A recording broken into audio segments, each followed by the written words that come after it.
Hello friends, welcome to the edu centre. दोस्तों, आज की क्लास में हम देखेंगे बिहार दरोगा का प्रश्न पत्र संख्या 14। इससे पहले का सभी 13 प्रश्न पत्र का डिस्कशन आपको कराया जा चुका है, जो आपको प्लेलिस्ट में मिल जाएगा। वहां से जाकर आप पूरे वीडियो को देख सकते हैं। यह बुक एडुटेरिया के द्वारा प्रकाशित किया जाता है। तो आइए शुरू करते हैं आज का क्लास। शुरू करने से पहले सेशन को लाइक कर दीजिए और चैनल पर नए हैं तो चैनल को सब्सक्राइब जरूर कर लीजिएगा। आज का पहला प्रश्न देखिए, निम्नलिखित में से कौन सा ऑपरेशन राजस्व खुफिया निर्देशालय द्वारा शुरू किया गया है? कौन सा ऑपरेशन राजस्व खुफिया निर्देशालय द्वारा शुरू किया गया है? तो इसका सही आंसर ऑप्शन डी हो जाएगा, ऑपरेशन बॉर्डर स्क्वाड। इस ऑपरेशन का उद्देश्य है अवैध खतरनाक दवाओं के अंतर्राष्ट्रीय शिपमेंट पर रोक लगाना। यह ऑपरेशन भारत के राजस्व खुफिया निर्देशालय और अमेरिका के द्वारा चलाया जा रहा है। अगला प्रश्न देखिए, DSSAR मिशन के तहत किस देश के DSSAR उपग्रह सहित कुल 7 उपग्रहों को इसरो द्वारा सफलतापूर्वक अंतरिक्ष में भेजा गया? इसरो का फुल फॉर्म क्या है? Indian space research organisation. ISRO का हेडक्वार्टर कहाँ है? बंगलुरु में है। इसरो की स्थापना कब हुआ था? 15 अगस्त 1969 को। ठीक है, तो इसका सही आंसर क्या हो जाएगा? Option A, Singapore. सिंगापुर के DSSAR उपग्रह सहित 7 उपग्रह को इसरो द्वारा सफलतापूर्वक अंतरिक्ष में भेजा गया। यह किस लॉन्च व्हीकल के द्वारा भेजा गया? तो PSLV C56, याद रखिएगा, PSLV C56 के द्वारा। इसे 30 जुलाई 2023 को इसरो द्वारा अंतरिक्ष में भेजा गया। अगला प्रश्न, ICC विश्व कप 2023 के ब्रांड एम्बेसडर कौन है? ICC विश्व कप 2023 के ब्रांड एम्बेसडर कौन है? तो इसका सही आंसर ऑप्शन डी हो जाएगा, शाहरुख खान। अगला प्रश्न, जल संरक्षण योजनाओं में निम्नलिखित में से कौन सा राज्य अग्रणी है? जल संरक्षण योजनाओं में सबसे अग्रणी राज्य कौन है? तो इसका सही आंसर ऑप्शन बी हो जाएगा, महाराष्ट्र। और जल स्रोतों की संख्या में सबसे शीर्ष स्थान किसका है? तो पश्चिम बंगाल का है। और सर्वाधिक तालाब और जलाशय भी पश्चिम बंगाल में ही है। जल स्रोत की संख्या में सबसे कम कहाँ है? तो सिक्किम में सबसे कम। और सबसे ज़्यादा झील कहाँ है? तमिलनाडु में है। ठीक है, अगला प्रश्न देखिए, स्वच्छ सर्वेक्षण रिपोर्ट 2022 के अनुसार 1 लाख से कम जनसंख्या श्रेणी में सबसे स्वच्छ शहर किसे घोषित किया गया है? सबसे स्वच्छ शहर किसको घोषित किया गया है? Option A, Panchgani. यह 1 लाख से कम जनसंख्या वाला शहर है। अगला प्रश्न, वर्तमान में नीति आयोग के उपाध्यक्ष कौन है? नीति आयोग के उपाध्यक्ष कौन है? Doctor Suman Bery. Option B is the correct answer. NITI Aayog के अध्यक्ष कौन है? प्रधानमंत्री नरेंद्र मोदी। नीति आयोग के CEO कौन है? तो BVR सुब्रमण्यम। यह कौन है? यह CEO है। ठीक है, याद रखिएगा। और नीति आयोग की स्थापना कब हुआ? तो 1 जनवरी 2015। ठीक है, नीति का फुल फॉर्म क्या होता है? National institution for transforming India. National institution for transforming India. अगला प्रश्न, 7 नंबर प्रश्न है, जायद तलवार 2023 नौसेना अभ्यास भारत और किस देश के बीच आयोजित हुआ? जायद तलवार यह भारत और संयुक्त अरब अमीरात के मध्य आयोजित हुआ। Option A is the correct answer. और भारत और मंगोलिया के बीच कौन सा नौसेना अभ्यास चला है? नौमैडिक एलिफेंट। भारत और मालदीव के साथ इक्वेरिन। भारत और सऊदी अरब के साथ तो अल मोहम्मद अल हिंद नौसेना अभ्यास। अगला प्रश्न देखिए, विश्व प्रेस स्वतंत्रता सूचकांक 2023 में भारत का स्थान कौन सा है? विश्व प्रेस स्वतंत्रता सूचकांक में भारत का स्थान 161वां है। ऑप्शन बी, पहला स्थान पे कौन है? नॉर्वे। और अंतिम स्थान पे कौन है? उत्तर कोरिया। यह रिपोर्ट रिपोर्टर्स विदाउट बॉर्डर्स द्वारा जारी किया जाता है। अगला प्रश्न,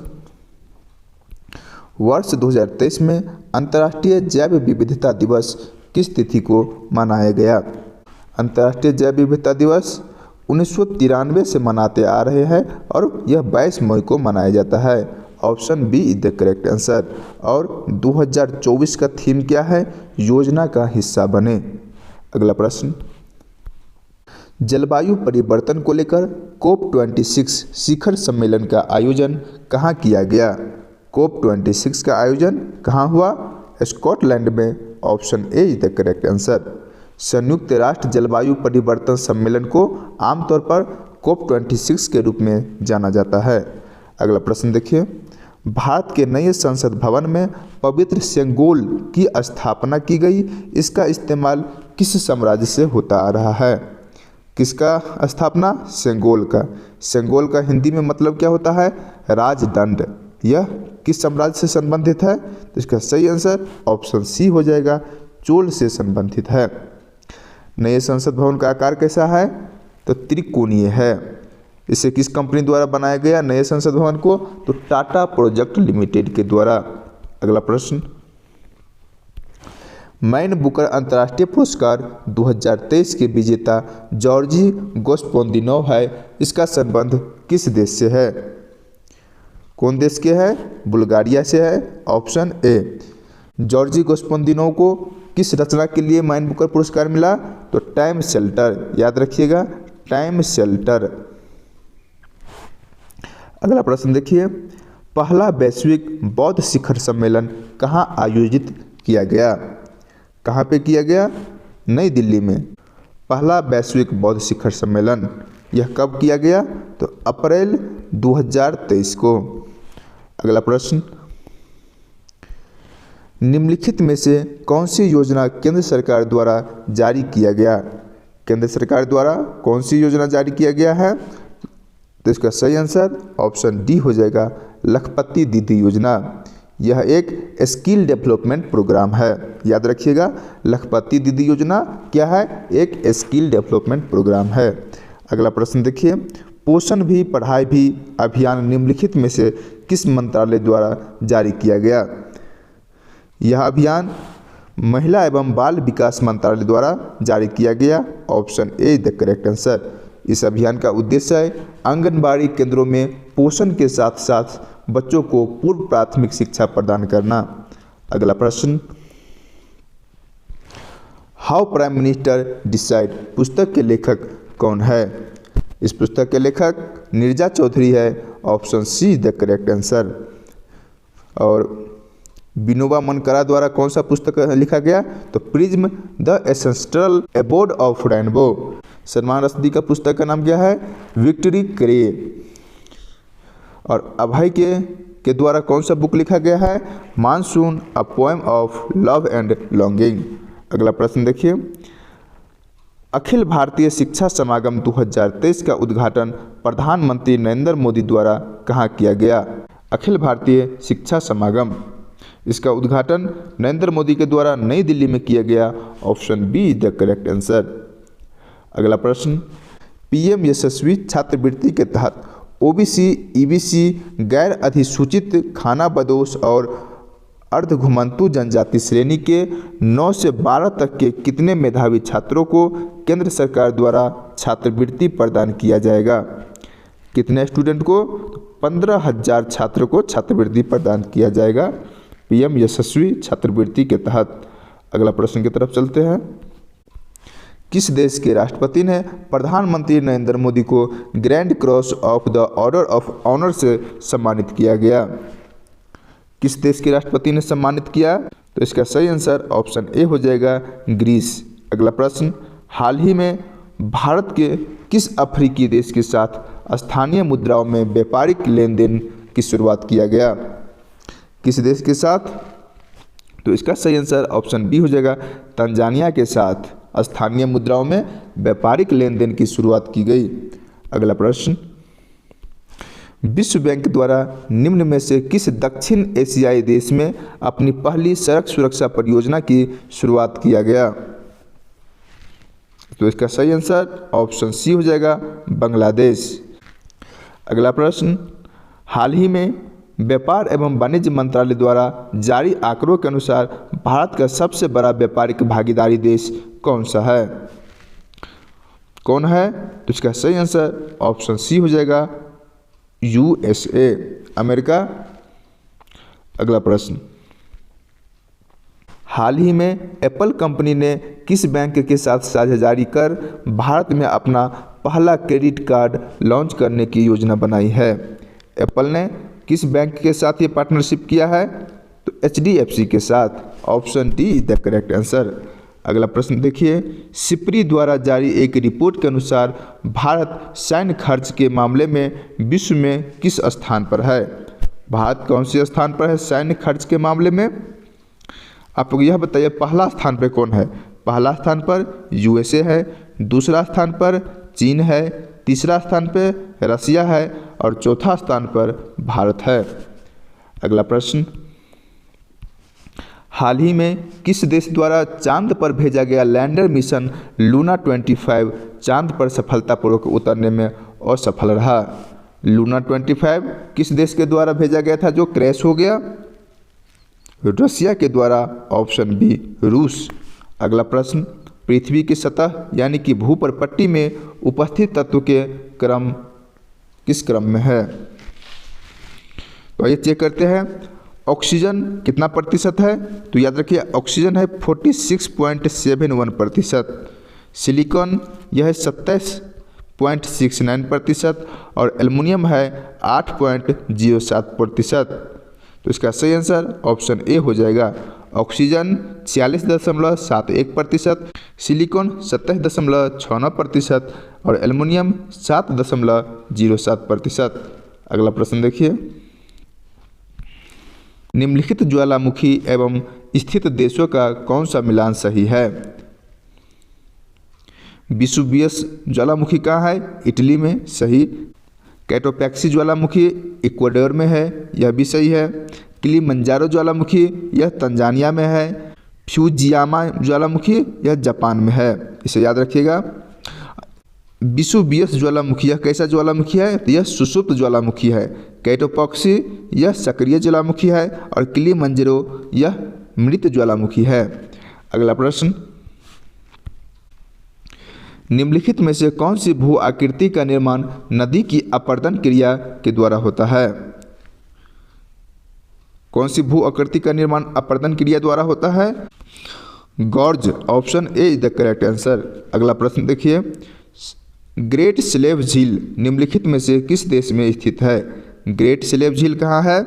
यह कनाडा में है। Option C. अगला प्रश्न देखिए, सिमसा, हिमावती, भवानी निम्न में से किस नदी की सहायक नदी है? सिमसा, हिमावती और भवानी यह तीनों कावेरी की सहायक नदी है। Option D.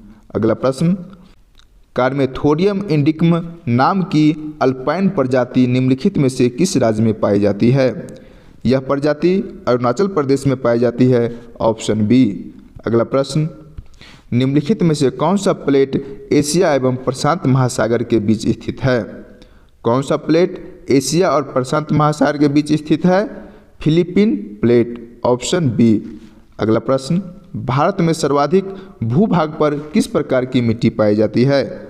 सबसे अधिक कौन सी मिट्टी भारत में पाई जाता है? तो ऑप्शन ए, जलोढ़ मिट्टी। यह भारत की सबसे उपजाऊ मिट्टी है। अगला प्रश्न, भारत में मृदा अपरदन व उसके दुष्परिणामों पर नियंत्रण हेतु केंद्रीय मृदा संरक्षण बोर्ड का गठन कब किया गया? केंद्रीय मृदा संरक्षण बोर्ड का गठन कब हुआ? तो इसका सही आंसर ऑप्शन ए हो जाएगा, 1953 में। अगला प्रश्न, 2011 की जनगणना अनुसार ग्रामीण क्षेत्रों में सर्वाधिक साक्षरता वाला राज्य कौन है? सर्वाधिक साक्षरता वाला राज्य केरल है। Option C. अगला प्रश्न, राजनैतिक सुधारों को लेकर विरोध करने वाले पहले भारतीय नेता कौन थे? राजनीतिक सुधारों के लिए विरोध करने वाले पहले भारतीय नेता कौन थे? बाल गंगाधर तिलक। Option B. अगला प्रश्न, यूनाइटेड इंडियन पेट्रियाटिक एसोसिएशन की स्थापना किसके द्वारा किया गया? इसकी स्थापना राजा विश्व प्रसाद और अहमद खां के द्वारा किया गया, यानी कि option D is the correct answer. अगला प्रश्न, अखिल भारतीय किसान सभा के प्रथम सत्र की अध्यक्षता किसके द्वारा किया गया? अखिल भारतीय किसान सभा की अध्यक्षता किसके द्वारा किया गया? स्वामी सहजानंद के द्वारा। Option be the correct answer. अगला प्रश्न की तरफ चलिए। आशा सहाय किस आंदोलन से संबंधित थी? आशा सहाय का संबंध आज़ाद हिंद फौज आंदोलन से थी। Option see the correct answer. अगला प्रश्न, निम्न में से किस गवर्नर ने पंचवर्षीय बंदोबस्त चलाया था? पंचवर्षीय बंदोबस्त वारेन हेस्टिंग्स के द्वारा चलाया गया था, यानी कि option A is the correct answer. अगला प्रश्न की तरफ चलिए। दक्षिण पूर्वी तट पर अंग्रेजों ने अपनी पहली कोठी स्थापित की थी कब? दक्षिण पूर्वी तट पे अंग्रेजों द्वारा अपनी पहली कोठी कब स्थापित किया गया? 1611 ईस्वी में। Option B. अगला प्रश्न, 1857 की क्रांति की औपचारिक शुरुआत कब हुई थी? कब हुई थी? 10 मई 1857 को। Option A. अगला प्रश्न, कालिदास द्वारा रचित पुस्तक मालविकाग्नि मित्र का संबंध किस वंश से है? इस पुस्तक का संबंध शुंग वंश से है। Option B. अगला प्रश्न, निम्नलिखित में से कौन सी एक विशिष्टता इक्ता व्यवस्था की नहीं है? ऑप्शन ए है, यह राजस्व एकत्रित करने की व्यवस्था थी। सही। सियासतनामा इक्ता व्यवस्था की जानकारी का स्रोत था। यह भी सही है। मुक्ति को इक्ता से एकत्रित राजस्व से सैन्य रखने पड़ते थे। सही। सबसे इम्पोर्टेंट तो यही है, सैन्य रखने वाली बात। और इक्ता से एकत्रित राजस्व सीधा सुल्तान के खाते में जमा होता था। गलत। भारत में इक्ता प्रथा की शुरुआत किसके द्वारा किया गया? तो याद रखिएगा, इल्तुतमिश द्वारा भारत में इक्ता प्रथा की शुरुआत किया गया। अगला प्रश्न, भक्ति संस्कृति की शुरुआत हुई थी किस शताब्दी में? भक्ति संस्कृति का शुरुआत 15वीं एवं 16वीं शताब्दी में हुआ था। Option D. निम्न में से कौन सा स्थल घग्गर एवं उनकी सहायक नदियों की घाटी में स्थित है? कौन सा स्थल घग्गर नदी के किनारे स्थित है? तो इसका सही आंसर ऑप्शन ए हो जाएगा, बनवाली। लोथल किस नदी के किनारे है? भोगवा नदी के किनारे। आलमगीरपुर हिंडन नदी के किनारे। और मोहनजोदड़ो किस नदी के किनारे है? सिंधु नदी के किनारे। याद रखिएगा, मोहनजोदड़ो सिंधु नदी के किनारे, हड़प्पा रावी नदी के किनारे, लोथल भोगवा नदी के किनारे, मांडा चिनाब नदी के किनारे, दैमाबाद परवरा नदी के किनारे, भगवानपुर सरस्वती नदी के किनारे, आलमगीरपुर हिंडन नदी के किनारे। अगला प्रश्न की तरफ चलते हैं। वर्ण व्यवस्था से संबंधित पुरुष सूक्त मूलतः पाया जाता है किस वेद में? ऋग्वेद के 10वें मंडल में पुरुष सूक्त की चर्चा है, यानी कि इसका सही आंसर ऑप्शन सी हो जाएगा। अगला प्रश्न, निम्नलिखित में से कौन सा स्थान गडकरी विद्रोह का केंद्र था? गडकरी विद्रोह का केंद्र कौन सा स्थान था? तो कोल्हापुर। यह कहाँ है? यह महाराष्ट्र में है। अगला प्रश्न की तरफ चलते हैं। दिए गए विकल्पों में सर्वप्रथम किस कॉलेज की स्थापना हुई? सबसे पहले कौन सी कॉलेज की स्थापना हुआ? आइए ऑप्शन देखते हैं। मेयो कॉलेज की स्थापना कब हुआ? 1875 में। दिल्ली कॉलेज 1825 में। हिंदू कॉलेज 1817 में। मुस्लिम एंग्लो कॉलेज 1875 में। तो देख लीजिए, सबसे पहले कौन सी स्थापना हुआ? ऑप्शन सी, हिंदू कॉलेज की स्थापना 1817 में हुआ। अगला प्रश्न, हिंदू विधवा पुनर्विवाह अधिनियम किस वर्ष पारित हुआ? कौन सी अधिनियम? हिंदू विधवा पुनर्विवाह अधिनियम। यह अधिनियम 1856 में पारित हुआ। Option be the correct answer. आप लोग वीडियो को लाइक कीजिए, शेयर कीजिए। हाँ, यह बुक खत्म होने के बाद आप लोग कमेंट कीजिएगा कि नया बुक कौन सा चला।